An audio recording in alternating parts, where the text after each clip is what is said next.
needs for the soul, reincarnate in store, nurtured in love and conscience refined, with body and spirit united once more. Gather in praise, in thanks, gather in sympathy now and then, gather in hope, compassion and strength, gather to celebrate once again. Gather the Spirit growing in all, drawn by the moon and fed by the sun,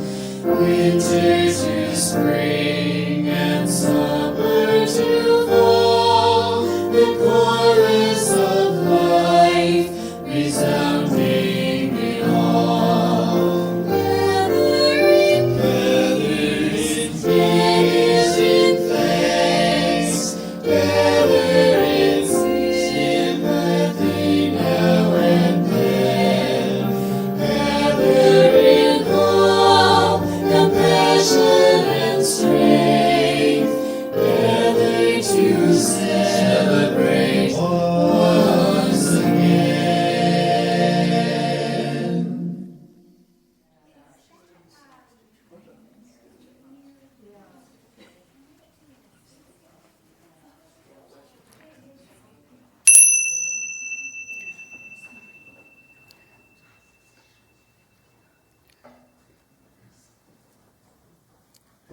Good morning.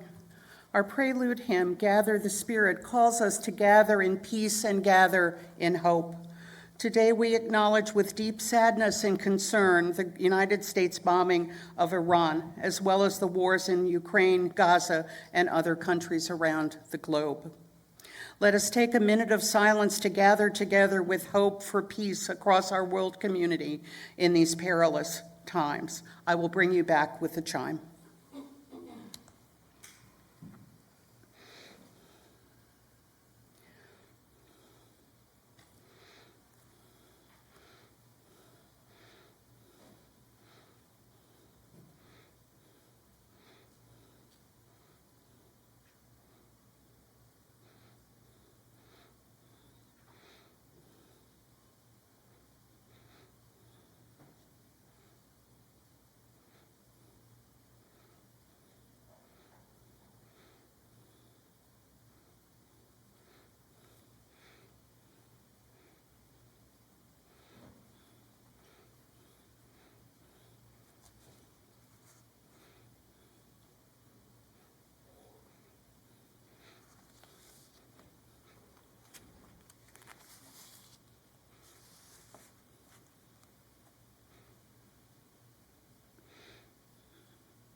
Welcome, friends, gathered in the sanctuary on Zoom and later on our YouTube channel. It is so good to be together.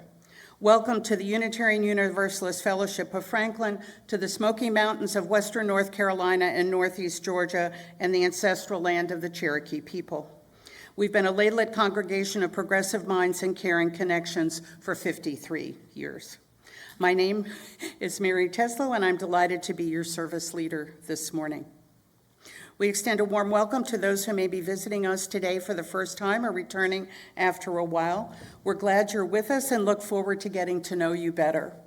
There will be an opportunity to introduce yourself later in the service, and you can sign up for our newsletter in the guest book in the foyer. As we gather each Sunday, we take a moment to greet each other on Zoom and here in the sanctuary, affectionately the Zoomies and the Roomies. Roomies, please stand and body your spirit for our wave hello, and standing for our gathering song. Let's wave to our Zoomies. Hi, guys. Yay. We don't have Miss Jude here with us. Let's see how we do on our own for Spirit of Life.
Wonderful.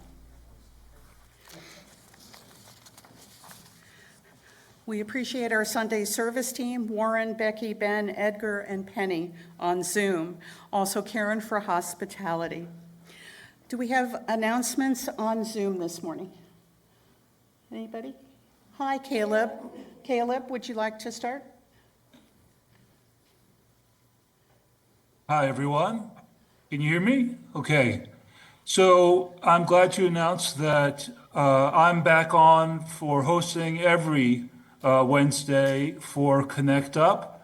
Connect Up is a group where we hold hands as we walk our individual paths week by week.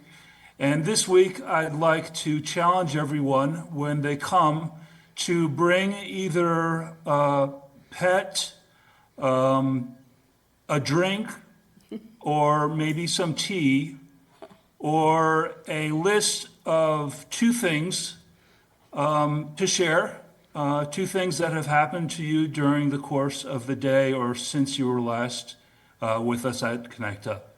So I hope to see you all there. Thank you. Laura? Okay.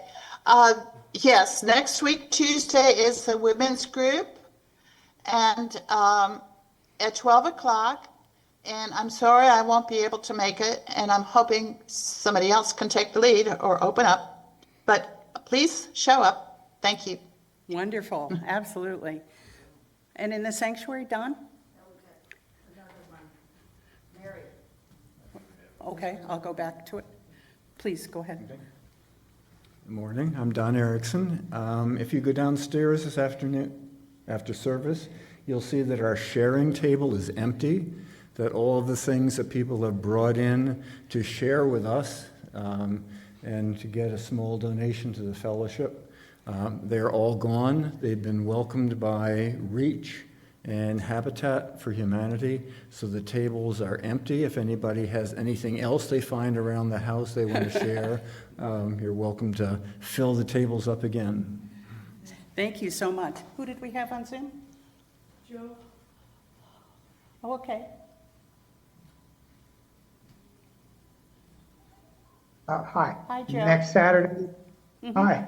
Next Saturday, the 28th, Waynesville will have a Pride Festival parade. This will be the second year. The first one they had last year was quite large. So we hope that this year will be even bigger. Wonderful. Thank you. Bonnie? Bonnie? Yes, everyone. Hello. I forgot to mention.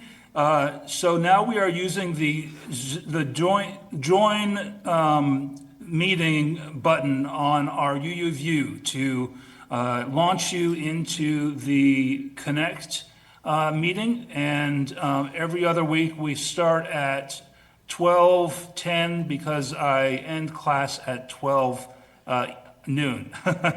All right. See you guys there. Bonnie?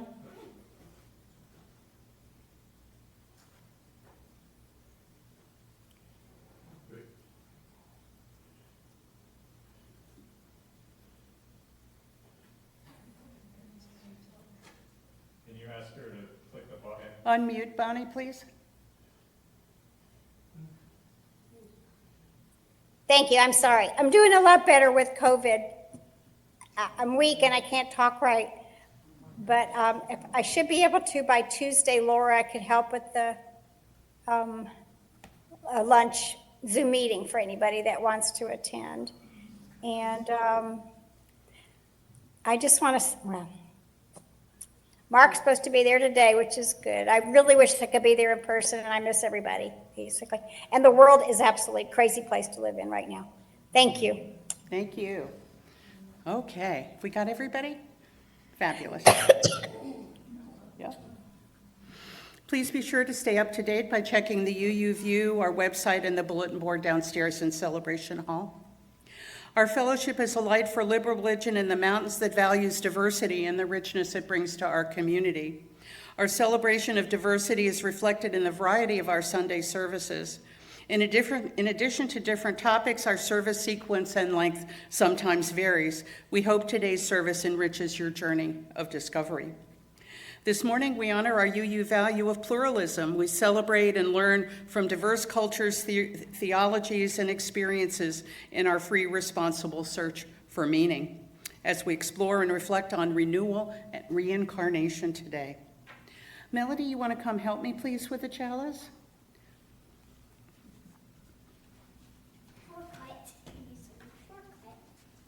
There you go. Do you remember how to do it?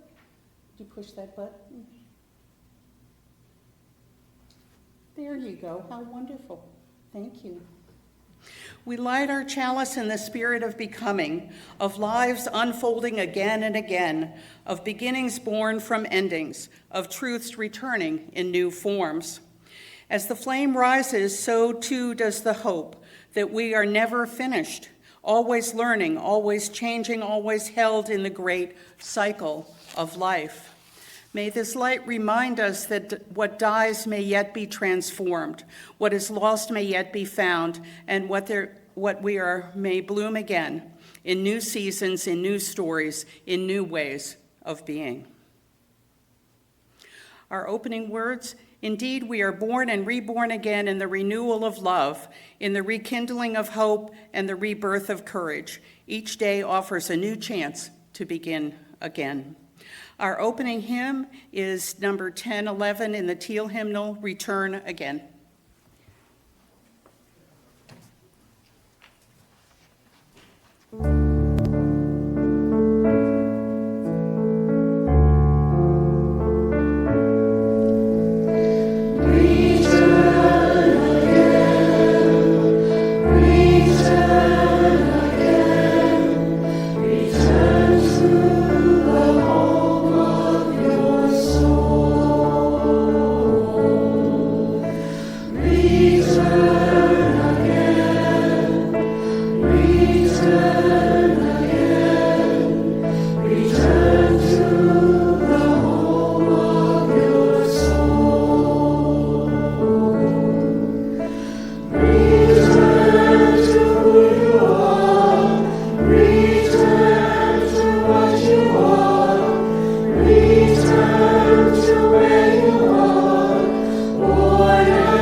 We are delighted to welcome back our friend Bill Groves. Bill received his bachelor's degree in psychology from St. Meinrad Seminary in southern Indiana. He then went on to complete 4 years postgraduate work in theology, counseling, and pastoral studies at St. Francis School of Pastoral Ministry in Milwaukee, where he earned a Master's of Divinity. Bill was ordained a Catholic priest in 1980 and continued in priesthood for 10 years in Colorado, working almost exclusively with people of Native American and Hispanic culture. In 1990, he left active priesthood and soon began working in his home state of Oklahoma as a licensed drug and alcohol counselor. He came to Franklin in January of 2012 and became part of the Spiritual Light Center family, where he was happily their administrator until he retired in March of 2022. He spent much of his last 2 years wandering the woods with his dog, his favorite things, and being with us sometimes. Yay! Please join me in welcoming back Bill Groves.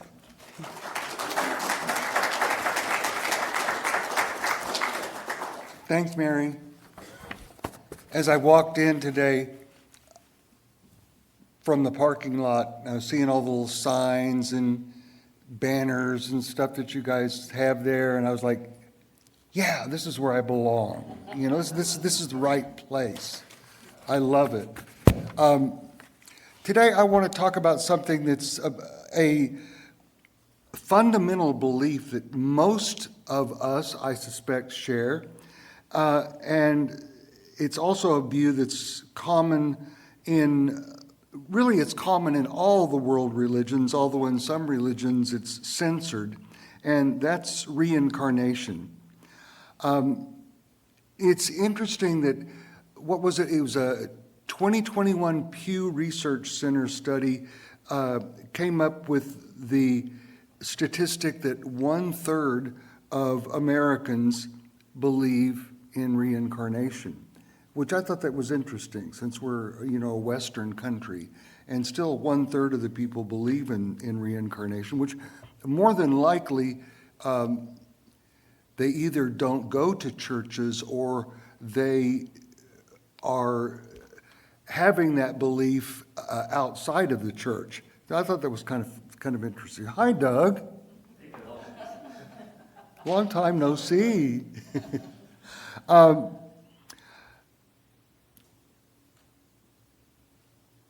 It's what I also find interesting is that the belief in reincarnation is generally held within the more mystical segment of a religious community in the Western world.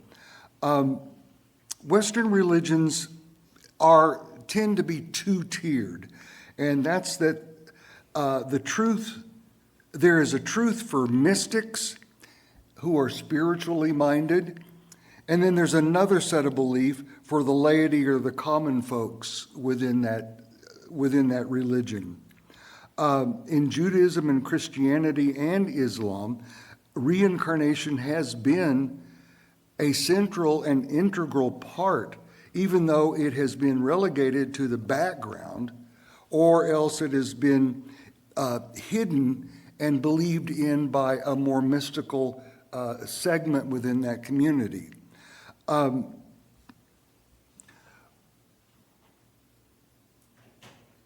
Okay, let's just do it this way. Let's do it in chronological order, which would be to start with the Judaism. If we think about Judaism, we would not think of reincarnation as a general belief.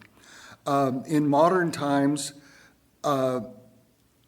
it's belief in eternal life is considered mainly by the mystically inclined people that hold to Kabbalism.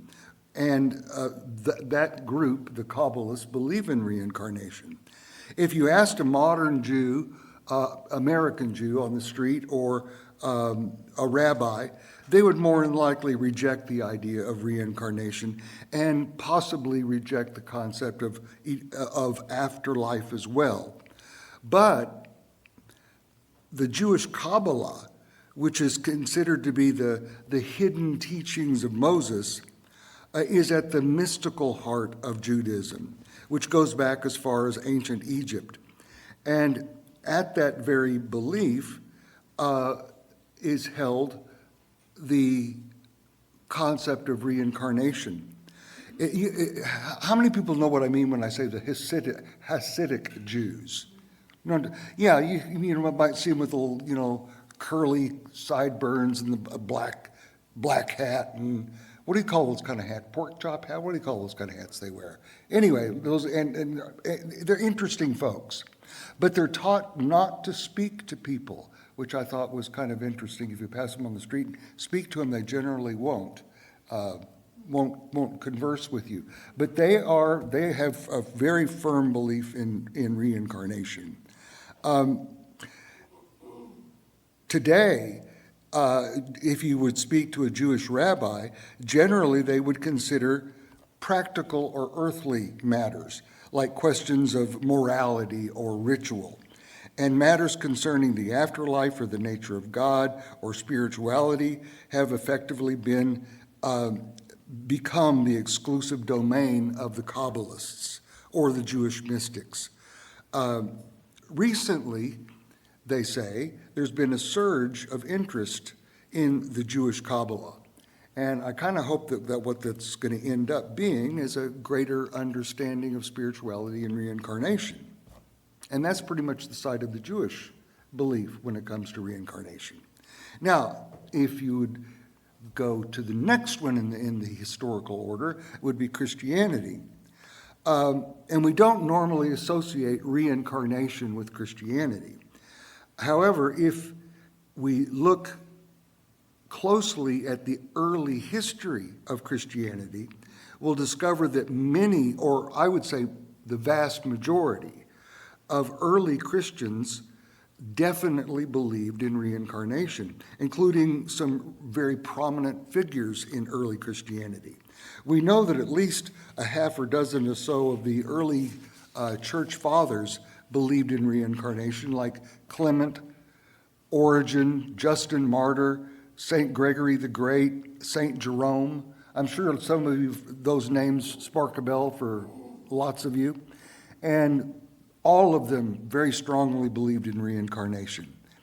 It's obvious that if you look at the Bible and kind of study through some of the things that are there are some passages in the Bible that make it extremely clear that the people of that time believed in reincarnation. I think the most obvious to me is in Matthew 16, and it says, when Jesus came to the region of Caesarea Philippi, he asked his disciples, "Who do people say that I am?" And they replied, "Well, some say that you're John the Baptist, and other people say that you're Elijah, and other people say that you are Jeremiah or one of the prophets." So what were they saying? Yeah, they were saying you were one of these people that came back to life, and here you are. And Jesus didn't react to it at all. There was no response. He just goes and points to them and say, well, okay, but who do you specifically think that I am? So he just kind of passed over the whole concept of reincarnation that they kind of blew right into his face. And that's because he probably believed in it as well. Early Christianity included some interesting sects, esoteric sects like the Gnostics, and they were firm believers in reincarnation. And then there were other traditions that were incorporated into Christianity, which also had a strong belief in reincarnation, such as the teachings of Mithras and Dionysus. Reincarnation formed a very important part of Christian belief in its early formative stages. But if many early Christians believed in reincarnation, so that begs the question, what happened to it? Where'd it go? And if you look into the history of Christianity, it is really super crystal clear what happened to it. there was a second church council of Constantinople in 553, and of course this was after, I would say this was after the time that the Roman Empire had taken over Christianity, and it really wasn't Christianity specifically anymore. It was a state religion. And at that council, the concept of reincarnation was made a heresy. This came because it was instigated by the Roman Emperor Justinian, and his motivation was that he thought that if people were given only one life, they would be more diligent and become more obedient within that life. And if you gave more than that, they might be slack. So his concept, he said, what's quoted, he said, give them one life only, he said. Give them one life, then give them heaven or hell. So even the Pope at that time, who was Pope Vigilus, he got angry at what he saw was happening. And what ultimately occurred is that the Emperor Justinian stacked the deck at that particular gathering so that the vote would fall away from reincarnation. And the Pope, what's a nice way to say it? He got pissed off. He got really mad. He got up and stomped out of the meeting and refused to be part of the vote. As a direct result of that political manipulation, the doctrine of reincarnation was banished from Orthodox Christianity from that time onward. So when Christians today say reincarnation is unchristian, they are really echoing the sentiments of a Roman emperor whose main interest in religion was to make it a tool of political control. The truth is that before that, nearly all Christians did believe it was just a common belief within Christianity.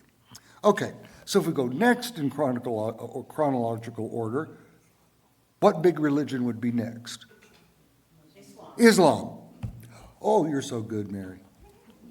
Gosh, that's why she stands up here and does that stuff, you know, because, yeah, she knows things. So the Muslims who belong to the more spiritual sects, again, two-tiered, the Muslims who belong to more spiritual sects, I can't say that word without making it just...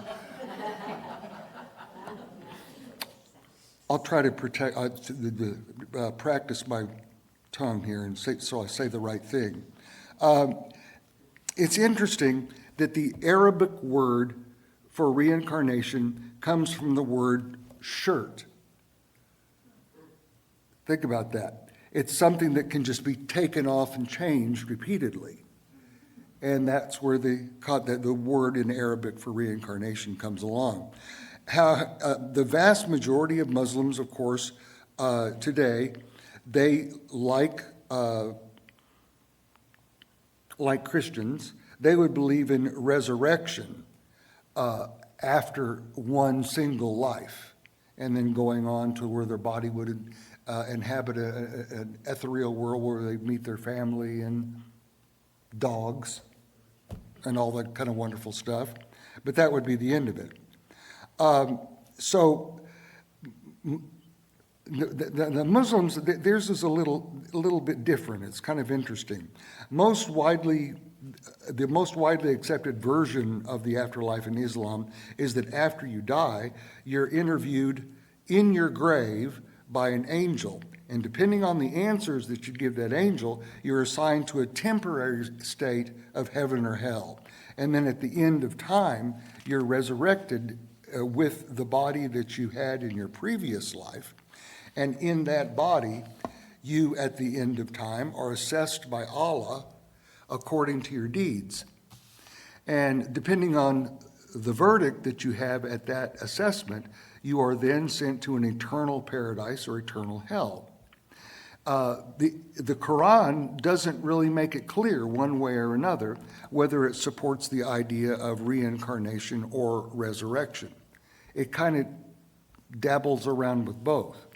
But today, there are several sects within Islam that do believe in reincarnation.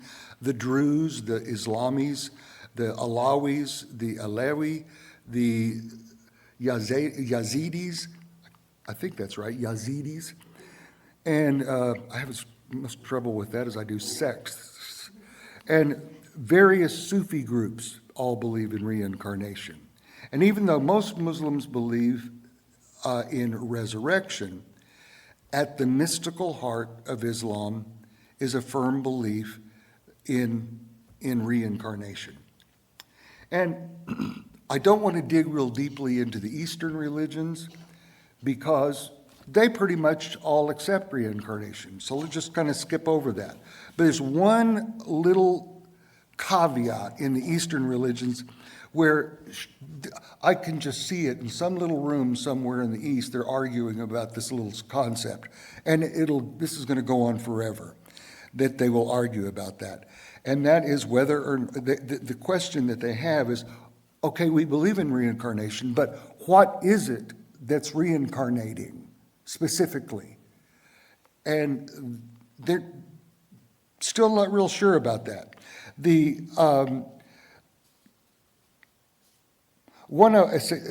I just lost my spot. So the two things that they say is, one of them is it Atman, which is the individual soul of the person. Is that what is reincarnating? Or is it Brahman, which is the concept of God and God itself? And specifically those people that would not believe in an individual soul, and a lot of Buddhists fall into that particular category. They believe in Anatman, which is no individual soul. So if there's no individual soul, but there is still reincarnation in order to get perfection, then what is it that reincarnates? And they say, well, it's Brahman, it's God, who lives within each being, and it is that which reincarnates eternally. So they sit and argue about that, kind of like, in Christians, they'll debate how many angels can sit on the head of a pin. And it kind of falls into that category, I think. So, if to conclude, far from being just an exotic Eastern doctrine, reincarnation is definitely part of Western tradition as well, particularly when you consider that Western philosophers like Socrates, Plato, Pythagoras, and many others were firm believers in reincarnation. Also, reincarnation is a strong belief within Freemasonry, the Rosicrucians, the Rastafarians, and Scientology. So you got a big chunk of Westerners that buy it. So, and who's another one? I am. So why do I believe in reincarnation? Let's just get to that one. If someone lives a nice, long, happy, joyful life, and they're in their 90s and fall asleep and don't wake up, and everybody is like, oh, what a wonderful life he lived, I could see the justice involved in saying that person could pass on to a single afterlife and live on a cloud and play a harp forever. Some people think that's a good idea, or that would be a good time. I don't think that would be a good time. I would get bored with that pretty soon. So, the biggest thing that causes people historically to not believe in God is the question that pops up, why do bad things happen to good people? And they go, well, bad things do happen to good people, and that is not just. And so therefore, why would we even talk about a just God? And that question makes sense to me. And if I think of a situation such as a child that's born with some, maybe into extreme poverty, and gets dysentery and dies after 10 days, and that's it. That's all they get. Then they get to go sit on that cloud somewhere and play harp forever. I look at that and I say, I cannot personally justify that with the concept of a loving God. That would be totally contradictory. And I would say that's a very bad thing that happened to a good person, which was just a child. And can I create justice out of that? I can't. I would say if that's the case, I wouldn't believe in God. But if I would say there are many or possibly infinite number of lives, and that was one, that eternal entity chose to enter into for whatever reason, because that's what they needed, then I could say I can reconcile that with the concept of an unconditionally loving God. So ultimately, reincarnation for me is a bedrock of my spirituality. It's the only thing that I can come up with that makes justice of this world. So, does that make sense? Okay. So, if that's the case, then I would have to say I have past lives, right? Well, I want to just take a second and share with you a couple of those very interesting ideas. Now, if I were you, after I shared this, I would just kind of get up and walk out, because you would think the guy's freaking nuts. Be that as it may, when I was a kid, we lived in Lawton, Oklahoma until the summer after my third grade. So this would have been when I was a little kid. I was pretty introverted, so I spent my life living in my bedroom with the door closed, doing whatever, playing whatever I did. And at that time, while I was in the bedroom, a little kid, just kind of, wet behind the ears, I would transform into a jaguar. And I did. And I will tell you, I will look you right square in the face and say that is a memory I have, which is just as real and concrete as anything else, any other memory that I have. Okay. And I can remember leaping up on the dresser as a jaguar. I can remember the taste of blood in my mouth. That is a memory I have. Okay. It didn't strike me as odd. It didn't frighten me. I have no memory of thinking anything about it. It was just like anything else. Okay? So then fast forward a little bit.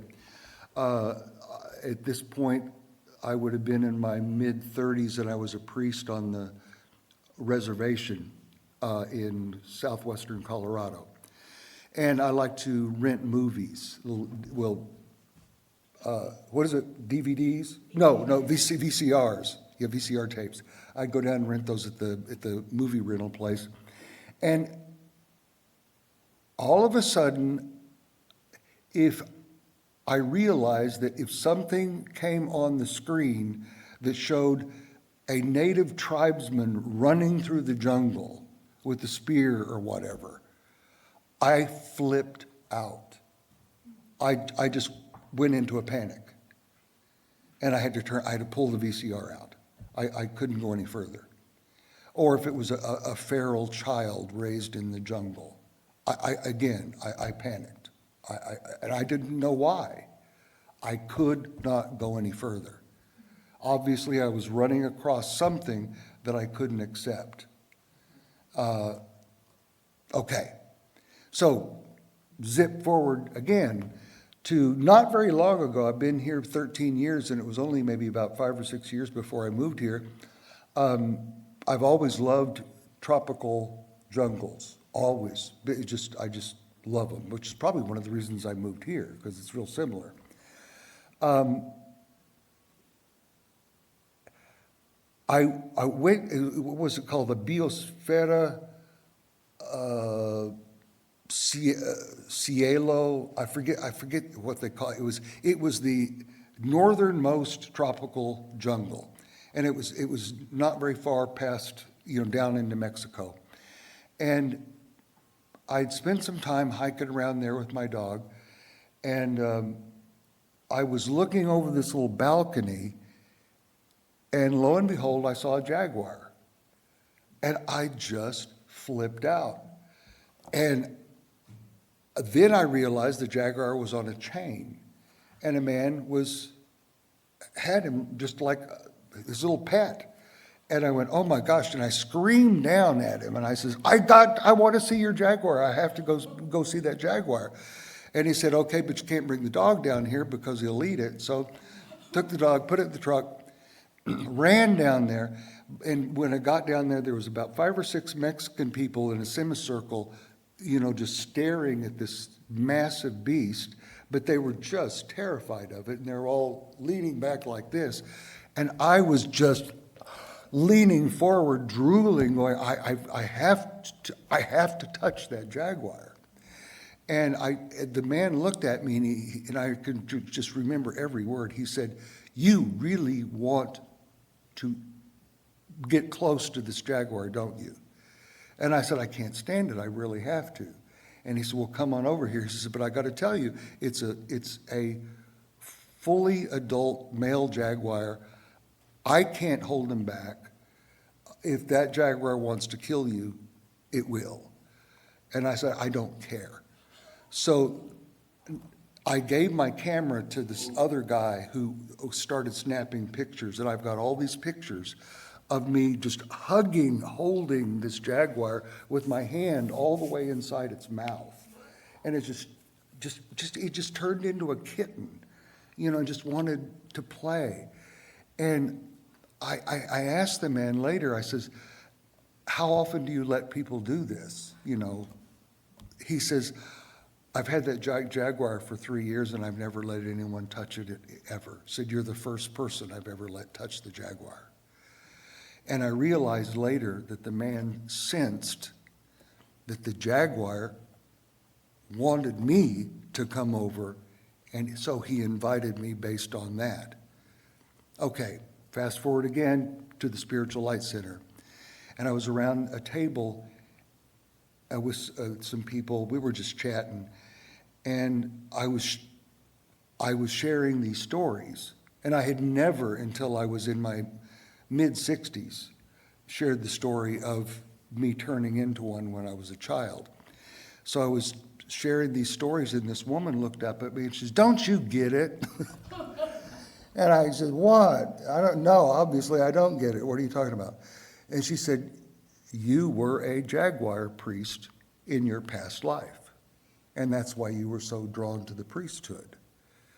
She said that a jaguar priest is a shaman in South America, that a jaguar allows their soul to enter into the body of the jaguar. Then the jaguar goes all around the jungle, and they're able to scope out the jungle through the eyes of the jaguar at night, so they can see if any other tribes people or anything like that are around.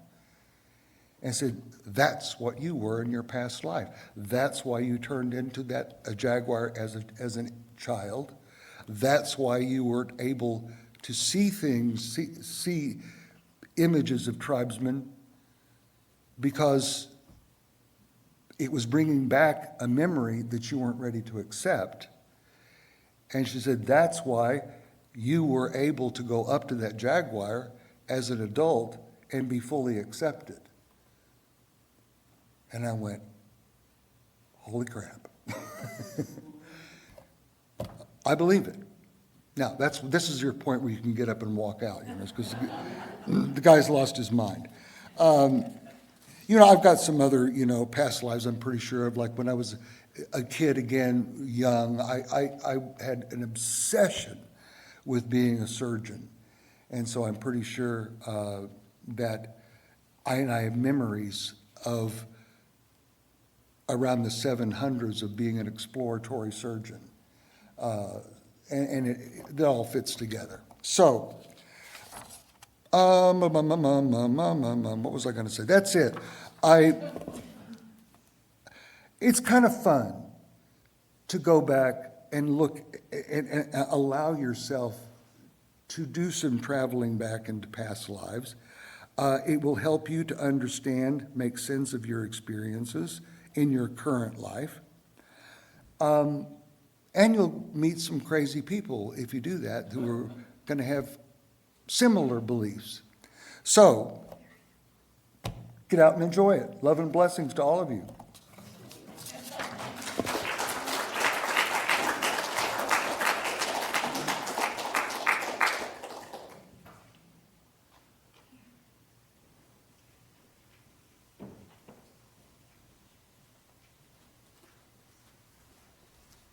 Bill, thank you so much. There was a story of Yehudi Menuhin, the great violinist, and as a child, he asked his parents for a violin, so they got him a child-sized toy violin. And what did he do? He mashed it, and he was really angry. He said, "I really want a real violin." So, he was on his way, a real violin. Yay. Our words of gratitude. As Unitarian Universalists, our value of generosity calls us to practice gratitude and to share our presence and our resources. We're grateful for all the generosity of our fellowship family and all the diverse gifts of time, talent, and treasure that are given by so many in love and in hope. Please give generously to the life and work of this beloved community. Please join me now in the dedication of our gifts. All gifts given in love and hope continue a cycle of love and hope, so may it be. Thank you for your support. All financial gifts are appreciated. They're offering plate at the sanctuary entry where there are also stamped addressed envelopes to mail. Donations are welcome electronically, including a PayPal link on our website and in the UU View, and also our celebration jar right here, and a coffee donations downstairs in Celebration Hall. As we prepare for joys and concerns, please know that they will be edited out before they are posted online. For our visitors, it's a joy to welcome you this morning. If you'd like to introduce yourself, please raise your hand on Zoom if we have anyone on Zoom. We are all well known to each other there or in the sanctuary, and a greeter will bring a microphone. Do we have anyone who'd like to introduce themselves here in the sanctuary? We are good. Okay.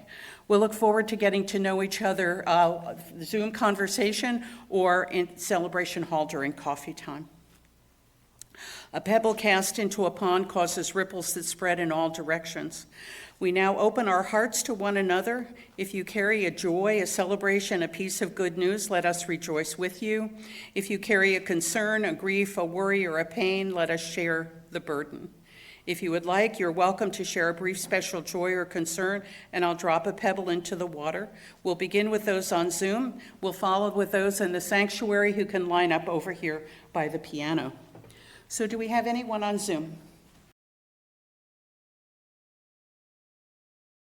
A last final pebble as we remember those who have spoken, those they have named, and those we hold in silence in our hearts. We now invite you into a minute of silence. You can choose to meditate, pray, reflect on something you've heard here today, or simply sit silently in community with others, and I'll bring you back with the chimes.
Our closing hymn is number 324, Where My Free Spirit Onward Leads.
Melody, you want to come up and help me, please, with our chalice extinguishing?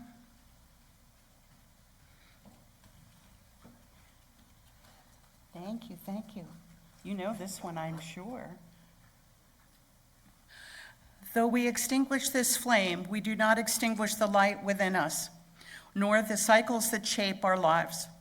Just as the flame has danced and now rests, so do we move through endings that may make room for beginnings. Let us carry the warmth of this moment forward, trusting that every parting holds a promise, that every closing opens the door to what comes next. May we go forward renewed, ready to rise, return, and begin again. Thank you for joining us today. We know that you have many choices of how to spend your precious Sunday morning, and we're grateful that you choose to be in community with us. Next week, we have a special treat. Jill Ellern has created a service inspired by Inside the Actor's Studio. It's called Inside the Sacred Chalice Circle. She'll interview her colleague Morgan Henry, who is a respiratory therapist living fully with a life-threatening disease of cystic fibrosis. Following this service, those on Zoom are invited to continue conversations, and those in the sanctuary are invited to social time downstairs in Celebration Hall. Please rise in body or spirit. Those in the sanctuary may choose to hold hands.